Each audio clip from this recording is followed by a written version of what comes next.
음악은 따로 들려드립니다. 말로만 하는 음악 이야기. 지난 시간에 마지막으로 얘기했던 곡이 색소포니스트 자니 그리핀이 1957년도에 연주한 It's You or No One이란 곡이었죠. 이 앨범 및 이 연주가 되게 좋은 이유가 제 개인적으로는 피아니스트의 존재감 때문이었다 이런 말씀을 드렸었는데 그 피아니스트가 소니 클락이었죠. 제가 항상 제일 좋아한다고 말을 하는 자니 그리핀이 리더니까 그가 연주하는 테너 색소폰, 그 자신감 넘치고 아주 유려한 색소폰도 좋지만 피아노가 이 격을 좀 올려줬다.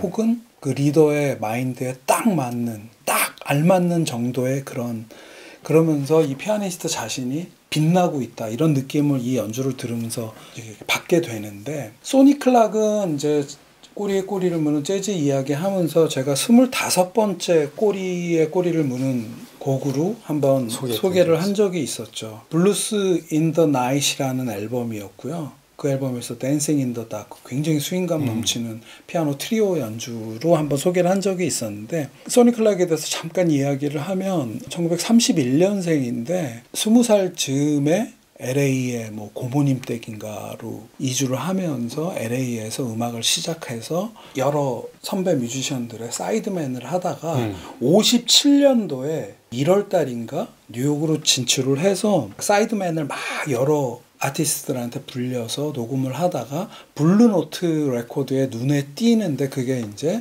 57년 6월이에요. 이분이 굉장히 요절했거든요. 만 32살에 사망을 하는데 7년이 안 될 거야. 만 6년 정도를 메인으로 활동을 했는데 그 중에서도 리더로서 데뷔하는 57년 6월에 데뷔를 해서 소개하려는 앨범이 나오는 게 58년 1월인데 그 짧은 6, 7개월 동안 공식 앨범만 4장을 발표를 하는 만 26살 때 6개월, 7개월 사이에 앨범 4개를 녹음하고 나중에 사후에 앨범이 하나 그때 녹음한 게 나와서 한 5장 분량을, 그러니까 한 달에 한 장씩 녹음한 개념이 되는, 초반에는 아주 운수가 튀는 그러한 아주 희망찬 아티스트였지만 요절한 그런 아티스트였는데요. 95번째 소니 클락의 앨범은 쿨 스트러팅, 1958년에 녹음해서 58년에 발매된 앨범이고요. 그 앨범의 마지막 곡인 딥 나잇이라는 곡입니다. 뉴욕타임즈에서 소니 클락의 이 앨범 쿨 스트러팅을 이렇게 얘기를 했더라고요. 영구적인 하드밥 클래식이다. 그리고 어떤 평론가는 또 이런 말도 했던데, 블루노트가 1950년도에 1500번대로 이렇게 앨범들을 쭉 발매를 하게 되는데 그 중에 하드밥 스타일의 전형을 보여주는 그런 앨범이라고 소개를 하고 있는데, 말이 필요 없는 명반이죠. 57년 6월에 블루노트랑 계약을 하면서 6, 7개월 만에 4장의 앨범을 내게 된다. 근데 이 4번째 앨범 쿨 스트러팅에서 본인의 스타일을 완벽하게 보여주는, 이게 소니 클락의 색깔이구나를 알게 되는 그러한 연주들이 가득 담긴 앨범이고요. 아주 되게 편안하고 군더더기 없는 굉장히 물 흐르는 듯한 그런 연주가 담겨진 앨범이고요. 함께하는 뮤지션들도 아주 좋습니다. 트럼펫의 아트 파머, 그리고 알토 색소폰의 제키 맥클린, 베이스는 폴 챔버스가 베이스를 하게 되고 드럼은 필리 조 존스. 폴 챔버스와 필리 조 존스는 당시에 최고의 밴드였던 마일스 데이비스 퀸텟의 멤버였으니 뭐 말할 필요도 없고요. 제가 주목하는 이 앨범 연주에서 주목하는 건 소니 클락의 피아노 말고 아트 파머의 트럼펫과 제키 맥클린의 알토 색소폰인데, 이 앨범에서는 아트 파머도 제키 맥클린도 기존의 그들이 하는 스타일과 조금 다른 연주를 하고 있어서 굉장히 주목하게 되는데, 우선 아트 파머는 굉장히 서정적인 트럼펫 연주자로 이렇게 인식이 되고 있을 때인데, 이 앨범에서는 뭔가 굉장히 생동감 있고 힘차고 그루브가 넘치는 트럼펫을 연주를 하고 있어요. 그래서 어떤 평론가는 리뷰를 읽다 보니까는 이날 아트 파머가 굉장히 컨디션이 좋았던 것 같다, 이런 표현을 쓰는 평론가도 있더라고요. 색소포니스트 제키 맥클린은 본인의 앨범에서 굉장히 이렇게 지적이고 명민한 연주를 하는 그런 스타일의 연주자인데 이 앨범에서는 뭔가 조금은 다른 그런 멜로디감을 보여준달까 솔로를 하는데 소니 클락의 리더로서의 능력이 아닐까. 아트 파머나 제키 맥클린이 본인이 하던 연주와는 조금 다른 연주를 소니 클락이 만든 컨셉하에서 하고 있다는 건 그게 리더의 능력이 아닌가. 그래서 단지 피아니스트로서만이 아니라 리더로서의 소니 클락의 능력이 가장 잘 표현된 앨범이다. 뭐. 근데 저는 이 앨범 음악 보면은 그냥 앨범 자켓의 이미지랑 똑같은 것 같아요. 여자 종아리 아주 경쾌하고 그냥 생동감 넘치는 그 라이트함. 앨범 자켓 커버를 보면은 걷고 있는 스커트에 구두를 신은 여자는 블루노트 레코드의 사장이자 대표 프로듀서인 알프레드 라이온의 부인. 그 사진을 찍은 사람은 수많은 블루노트 레코드의 앨범 자켓 사진을 찍은 프랜시스 울프가 찍은 사진이고요. 쿨 스트러틴이라는 타이포그래피를 얹고 디자인을 한 사람은 그 유명한 리드 마일스고요. 그러니까 블루노트가 가장 왕성한 작품 활동을 했던 50년대, 58년쯤에 왔을 때는 모든 게 모여서 이 소니 클락이라는 아티스트한테로 모여진 게 아닌가 하는 생각을 할 정도로 그런 아주 인상적인 자켓. 고른 곡이 딥 나잇인데요.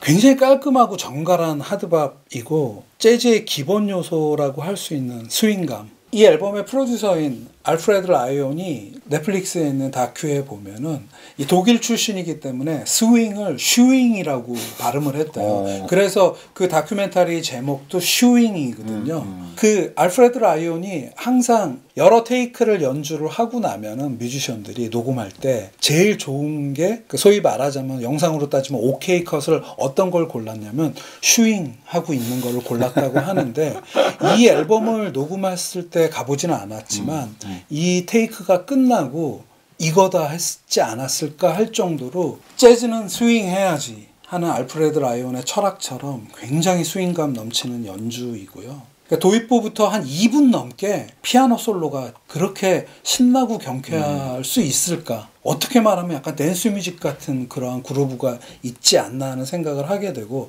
그 다음에 아트 파머와 제키 맥클린의 트럼펫, 색소폰 솔로가 아주 멋지게 나오고요. 그 다음에 또 두 번째 피아노 솔로가 나오고 후반부에는 필리 조 존스가 또 아주 짧게 어떤 존재감을 드러내는 드럼 솔로까지 나오면서 10분이 그냥 한 5분 정도로 느껴지는 맛깔나는 연주다 하는 생각이고 이번에 그 앨범을 쭉 다시 들으면서 되게 좋았던 부분이 개인적으로 어떤 게 있냐면 제키 맥클린의 알토 색소폰 솔로들이 굉장히 좋더라고요. 아까 말씀드린 것처럼 보통 여타의 본인의 앨범보다 조금 더 멜로디감 있고 생동감 넘치는 연주를 하고 있다. 뭐 그런 생각을 하게 되는데 뭔가 이렇게 공격적이지 않고 그러면서도 자신의 몫을 아주 다하고 있는 제키 맥클린이 사이드맨에서도 좋은 연주를 많이 남겼고 참 좋은 뮤지션이구나 하는 생각을 했는데요. 제키 맥클린이 소니 클락이랑 동갑이니까 26, 20대 초반에 마일스 데이비스 앨범에 참여를 할 때 그러니까 데뷔 시절에는 마일스 데이비스한테 그렇게 구박을 받았다고 녹음하다가 너 좀 잘하라고. 그러니까 그분이 맞나 싶을 정도로 한 5년이 지난 후에는 이렇게 멋진 연주를 하고 있는 모습이 굉장히 팬으로서 되게 좋게 들리는 그런 연주인데요. 그래서 96번째 꼬꼬무는 제키 맥클린의 연주로.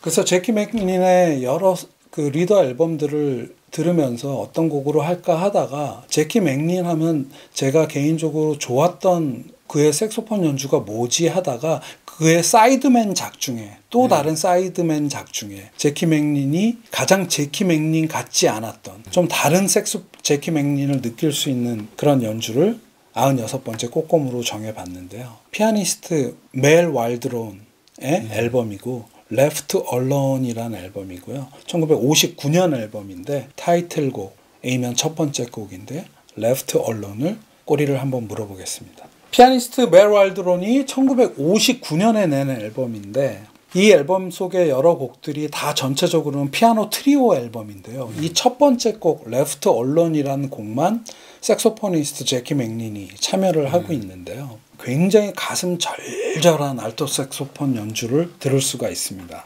어쩌면 그 멜 왈드론도 소니 클락처럼 굉장히 훌륭한 리더였던 게 이 한 곡에 알토 색소포니스트 제키 맥클린을 초대를 하면서 제키 맥클린을 시쳇말로 아주 잘 뽑아먹은 그런 연주여서 굉장히 좋아하는 연주인데요. 앨범 얘기를 하면은 이 레프트 얼론이라는 앨범은 빌리 홀리데이에게 헌정하는 앨범이에요.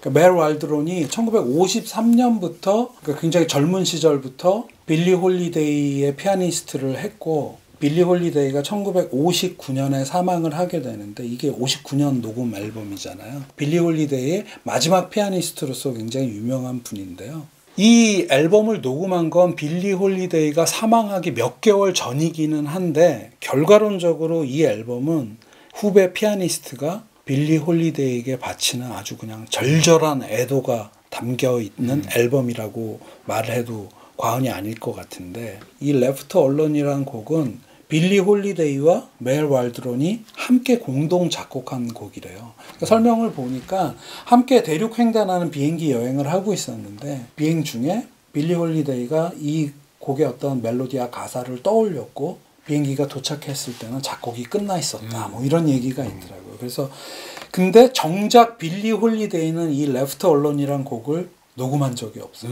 녹음하자 그랬는데 됐어 하다가 빌리 홀리데이가 사망을 했고 그 사망 몇 개월 전에 연주곡으로 멜 왈드론이 먼저 연주를 한 거가 이 곡의 첫 번째 레코딩이 되는 거죠. 멜 왈드론의 시그니처 곡이 돼서 그가 생애 동안 계속 단계별로 뭐 공연에서는 수없이 했을 거고 레코딩도 여러 차례 남기게 되는데 그러면서 이 곡이 유명해지고 자연스레 여러 동료 후배들이 리메이크를 했다고 하는데 정작 빌리 홀리데이는 부르지 못하고 세상을 떠났는데 이 곡이 빌리 홀리데이를 대표하는 곡 중에 한 곡이 됐다. 이것도 굉장히 아이러니한.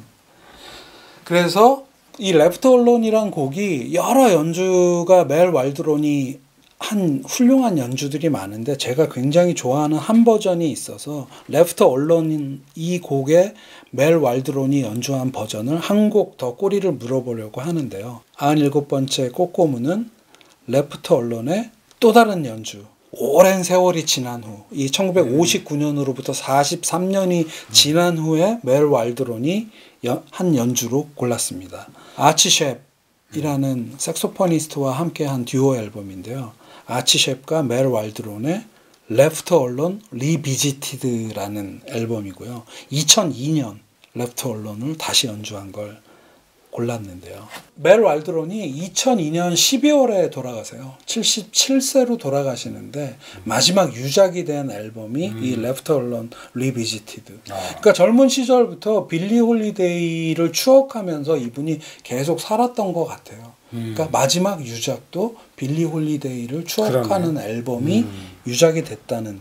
그래서 빌리 홀리데이와는 정말 뗄 수 없는 인생을 살다 간 분이 아닌가 하는 생각을 하게 되는데 이 앨범이 없었어서 이렇게 검색을 하다 보니까 중고 CD가 하나 되게 싸게 나와 있는 게 있어서 받은 다음에 그 안에 라이너 노트를 한번 봤는데 라이너 노트에 멜 왈드론 선생이 빌리 홀리데이에 대해서 이렇게 썼더라고요. 빌리가 세상을 떠났을 때 저는 그녀와 연관된 어떤 노래를 연주하는 것이 매우 고통스럽다는 것을 알았습니다. 하지만 이 앨범에선 아치와 함께 함으로써 이 아치 셰프라는 색소포니스트와 함께 함으로써 그 덕분에 그 노래들을 연주하는 것이 빌리와 함께 했던 긍정적이고 행복한 순간들을 회상하는 즐거운 시간이 되었습니다. 그 연주를 마치고 얼마 있다가 그 또 본인은 세상을 또 떠나는 빌리 홀리데이를 추억하면서 살았던 이 뮤지션의 연주가 그리고 함께하는 이 아치 셰프과의 그 두 분의 어우러짐이 굉장히 감동이 있고 그 세월이 주는 어떤 그 뭔가가 굉장히 느껴지는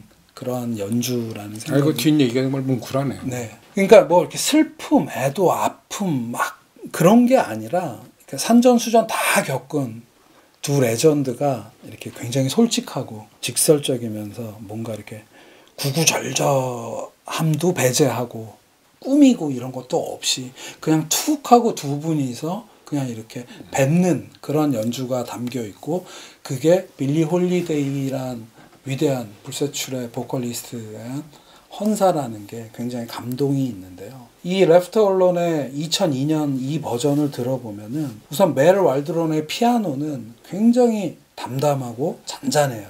그렇게 회상을 하는 듯한 연주가 깔려 있고요. 앞으로 나서는 색소폰을 연주하는 아치 셰프는 굉장히 거친 호흡, 이분의 뭐 트레이드 마크인데 굉장히 거친 호흡이고 곡 말미에 가면 굉장히 삐걱거리는 듯한데 뭔가 아픔을 담은 듯한 그러한 빌리 홀리데이의 모습과 이 아치 셰프의 테너 색소폰이 일맥상통하지 않나 하는 생각도 하게 되고요.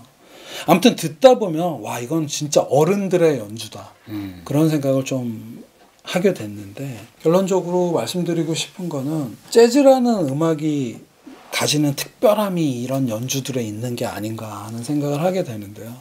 젊은 레전드들의 젊은 시절의 연주도 굉장히 좋지만 생애 마지막까지 한 음악을 이렇게 쭉 온전히 자신을 온전히 박아서 이렇게 하신 근데 노년의 연주여서 굉장히 투박하게도 들리고 그렇지만 오히려 더 진하게 오는 그런 울림 같은 것들이 그런 노년의 연주들이 주는 감동이 재즈에서는 그게 더 많이 확장되고 더 깊게 오는 게 아닌가 하는 생각을 하게 된 뭐 그런 연주였습니다.